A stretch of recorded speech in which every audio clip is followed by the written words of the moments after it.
Good morning guys, how are we doing?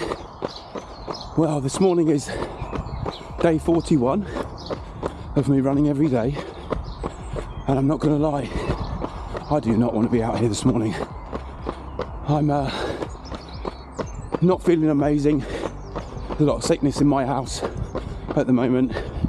Kids and the wife are unwell, and I didn't get enough sleep.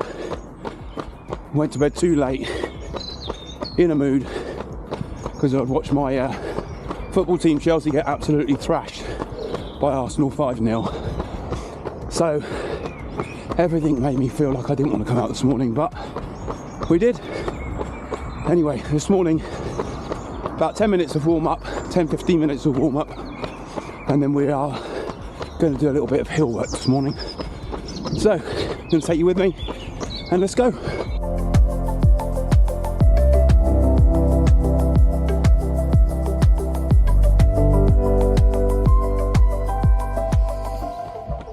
So I just wanted to quickly say thank you to all the people that sent me messages and notes about my last video, about my journey in quitting alcohol. It's great to see there was a bit of a reaction to that, and I appreciate all of the comments and thoughts of people. And it's great because that's exactly why I'm starting my YouTube channel up again, because if I can use my experience to help other people for various reasons, then it makes it all worthwhile. So thanks so much, and if you haven't watched it, go and watch my last video and let me know if you've got any thoughts. Anyway, let's go. Okay, so just over a mile into my warm-up, and stop feeling sorry for myself about being tired and just cracking on. Right, so got about another half mile to do of the warm-up, and we're going to slowly make our way over to cross the dual carriageway and up a road called Old Holbrook Hill. Incline wise, I think it's in the region of 300 foot incline up the hill, and it's pretty steep, but hill repeats or hill work are one of the most important things that you can do if you want to improve your running and improve your speed and stamina. And it's not pleasant, and I probably look like I am ready to die a little bit later on the video after we've been up it, but it is really important. My hill score recently has gone down. If any of you've got either the Garmin Epics, which is what I've got, or I think the Phoenix 7 as well, there's a couple of metrics on there around your performance over a period of time, and one of those is hill score. My hill score recently has gone down quite a lot because I've not been incorporating a huge amount of hills in my work, so I think it's gone right down to 51 at the moment. So we need to do a little bit more work on the hills. I think that over 4-week period equates to about 5,500 foot of elevation, which, when you say it like that, sounds quite a lot, but it isn't.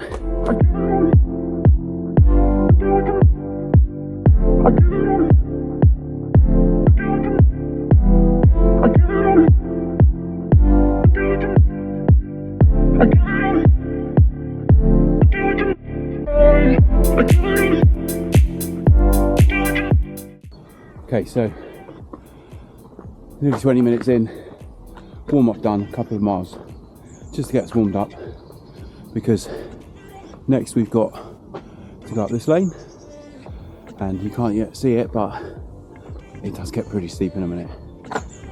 So day 41, I guess I never really explained why I'm even doing this everyday running. It wasn't really a plan to run every day, it's just kind of happened.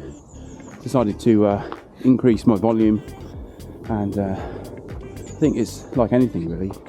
You put your body through something and continue to put it through it, then eventually what happens is your body just becomes used to it and it gets on with it.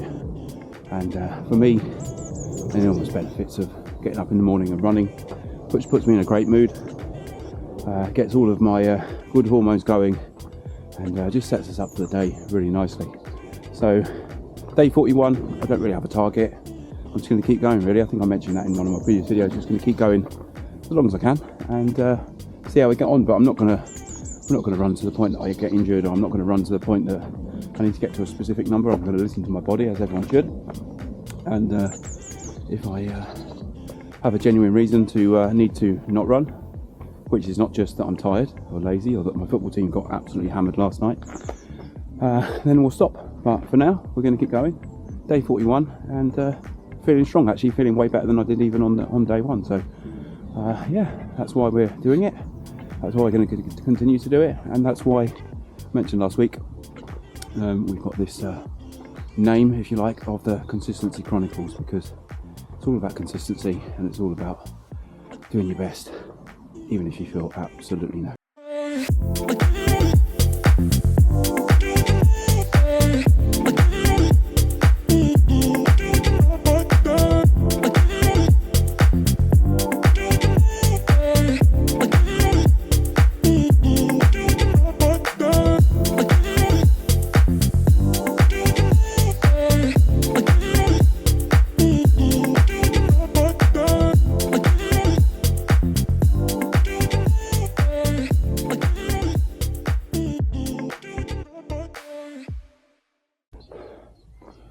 Okay, well, if I wasn't already awake, I am now. My God, that one never ever gets easier, no matter how many times I've done that one. I think I just showed you my watch in terms of the incline. It's not necessarily how much of an incline you have, but it's just, it all happens in quite a short distance, so it's pretty tough, as you can tell by the fact that I sound like I'm ready to keel over. Anyway, that's that bit done, and usually what I do is go up this road and back down towards Langhurst Wood. But there is, if you're familiar with Horsham, there is a landfill site there, and during weekdays like it is today, it's Wednesday at the moment, especially in the morning, you get a lot of trucks, and there's a building merchant down there as well, so you get a lot of articulated lorries and refuse lorries coming up and down there, and there's no path, so not very safe. So I don't go up there or down there on weekdays, but at weekends it's all right. Okay, so we're probably going to head back down the hill now, and we'll then be at roughly 3.5 miles, and I'm just going to see how I feel when I get to the bottom, because I might come back up, but at the moment I feel like it's more likely that I'm not going to.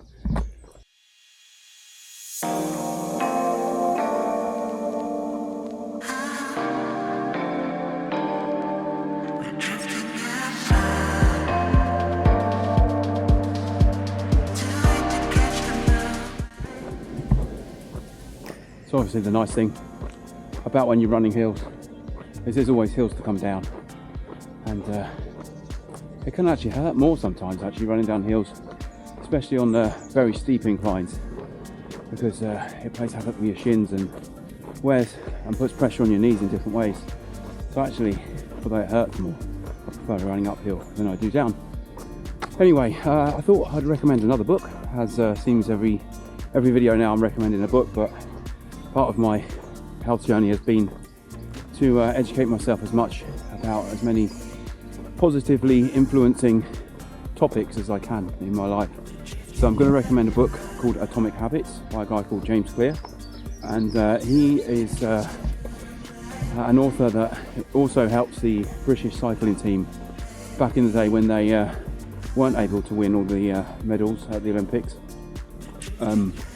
They brought James in to help them with essentially good habit stacking and focusing on how you can create small micro adjustments to lots of different topics in your life that can stack up to incremental, 1% gains on many topics is much better than having a 100% gain on one topic. So really great book, and it focuses on how you can create good habits in your life and then habit stack.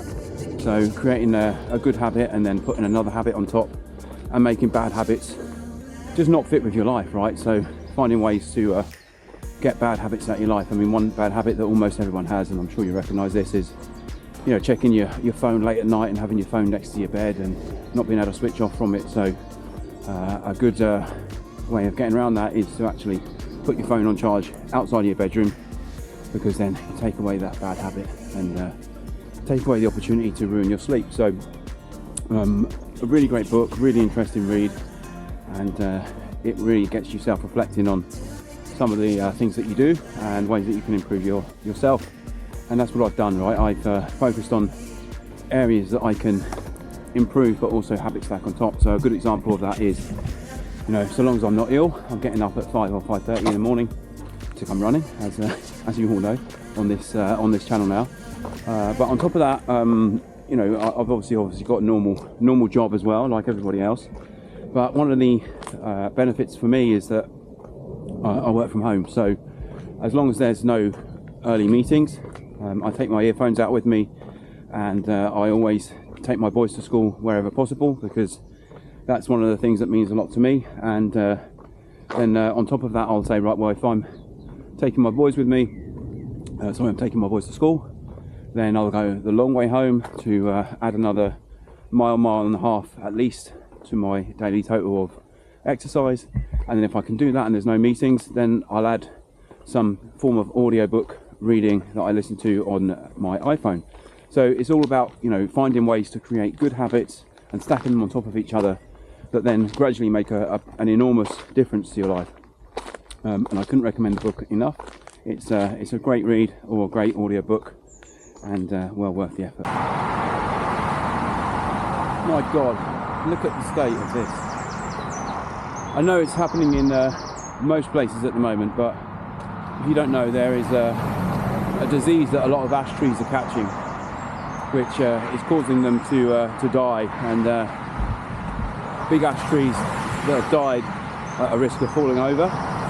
And it seems that I don't know if it's the Forestry Commission or what, but there seems to be an awful lot of clearing that's happened recently, but not an awful lot of clearing up afterwards. So it's angered a lot of, especially the photographer community, where people this time of year are going out and taking images of spring colours and bluebells and things like that, which hopefully you've seen in this video.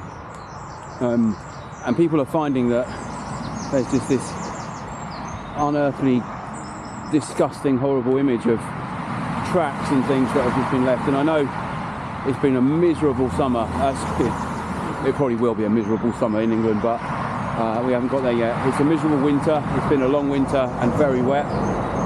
And I guess it's not very easy to get big, heavy equipment into these areas that need to do the work, but it's made a bit of an eyesore of everything, really. So it's a shame, but I'm hoping as soon as everything sort of clears up, because this over here, I believe was, or is, a path that you can go up, but at the moment there's absolutely no chance of either running or walking up there. So I hope that they do something about it, and I hope that they take a little bit more care next time. And that's me being an uneducated person about the process. Sorry, I'm right next to the dual carriageway, so it's pretty noisy.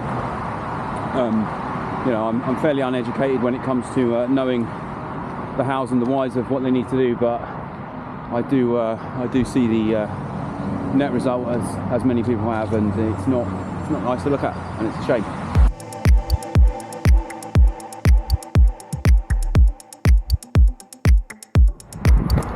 So some exciting news actually, if you are from Horsham.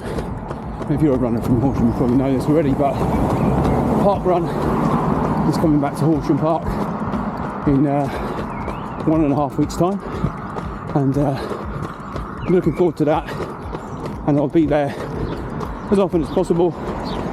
And I'm going to bring my little camera setup with me and just have a bit more fun this year. I think last year I was maybe taking it a bit too serious and trying to blast it as fast as I could around the course. And as I mentioned before, I'm also going to look to get myself out and do a bit of parkrun tourism and find some new places to experience parkrun. If you've never done it, my God, give it a go. It's brilliant. No pressure. It's not like a race or anything. It has no bearings about times, effort levels, and so many different types of runners or people there. Some people are doing it fairly serious, and other people are just walking, right? But it's about the community.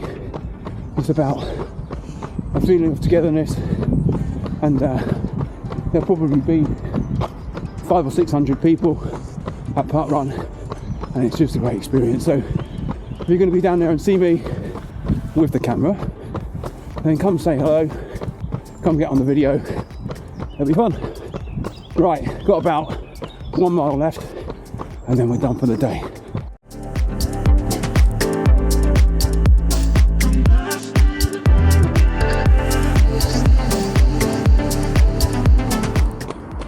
Okay, we're almost home, but I'm just going to do a quick stride for about 100 metres just to get a bit of pace in the legs, and then it's a nice little warm down back to home. So if the camera gets a bit wobbly, then apologies.